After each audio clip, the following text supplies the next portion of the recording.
انما بعثت معلما. محترم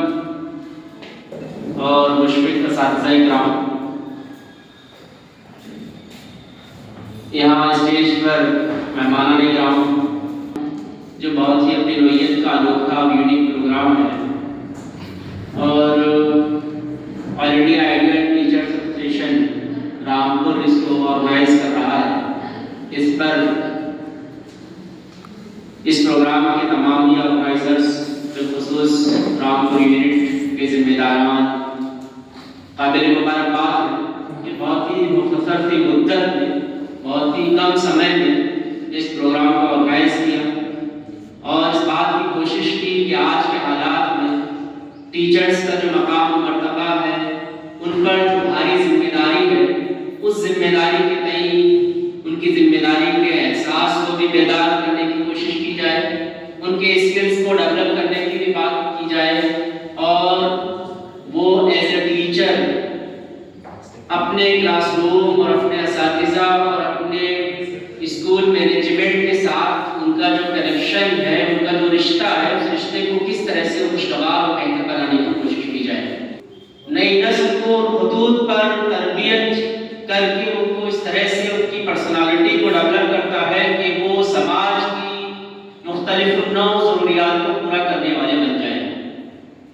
آج ہم اور آپ جس سماج میں جی رہے ہیں، یہ سماج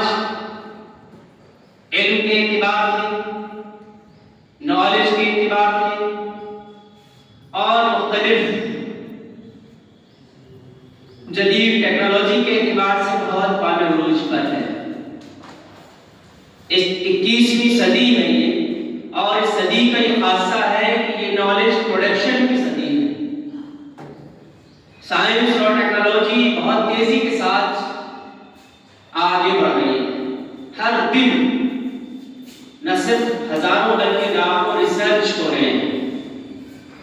اور ہر آنے والی نئی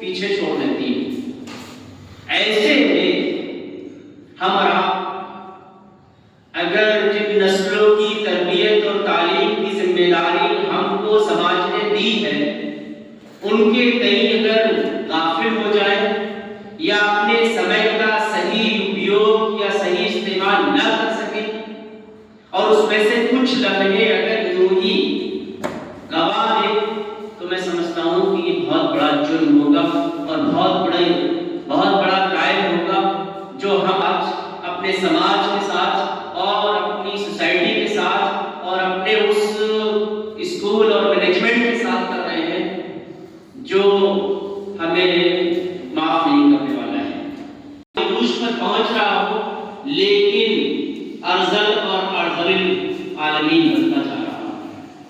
جہاں علم کی ترقیاں تو ہو رہی ہوں لیکن جاہلیت کا ایک نیا دور اور نئی کتاب لکھی جا رہی ہو. ایسے میں ایسے ٹیچر ہمارے پاس بہت چیلنجز آ جاتے ہیں، جس کا حوالہ ابھی عبید انس صاحب نے بھی اپنی گفتگو میں کیا. اور ہمارے پاس نئے کلاس روم میں جاتے ہوئے، سماج میں رہتے ہوئے، بچوں کو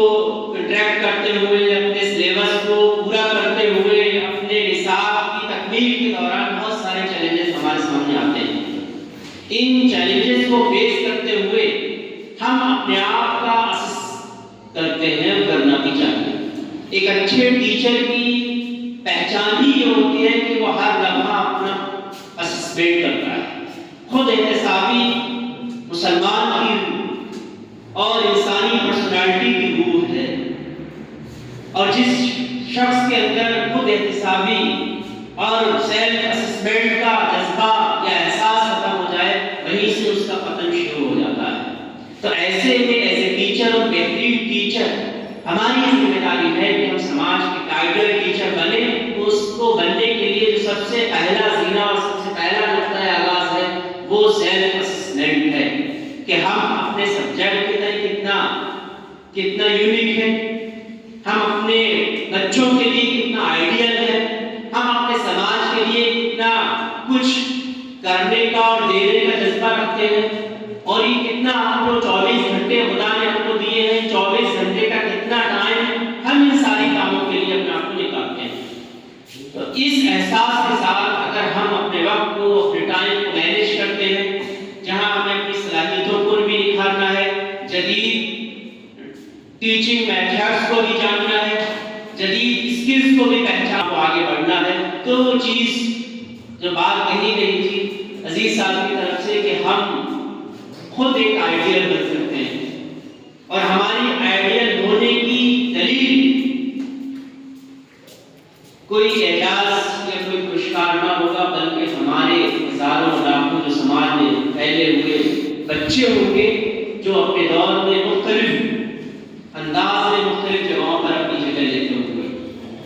اور جب ٹیچر ان کے سامنے ایسے ٹیچر آئے گا تو جس احساس کے ساتھ وہ اس ٹیچر کو مقدس سمجھتے ہوئے اس کا عزت اور اس کا احترام کریں گے، تو سماج اس بات کو ماننے کے لیے مجبور ہوگا کہ واقعی یہ ایک آئیڈیل ٹیچر ہے۔ تو دوستوں اور ساتھیوں، کلاس روم میں کچھ چیزیں ہمارے سامنے آتی ہیں جو عموماً ٹیچرز کے سامنے آتی ہیں، وہ کلاس مینجمنٹ کا مسئلہ ہوتا ہے، اور ایک اچھے ٹیچر کے لیے ضروری ہوتا ہے کہ اپنے کلاس کو کیسے مینیج کرے، اور کلاس روم میں ہم جانتے ہیں کہ مختلف نوع کے طلباء اور اسٹوڈنٹس ہوتے ہیں، ان کی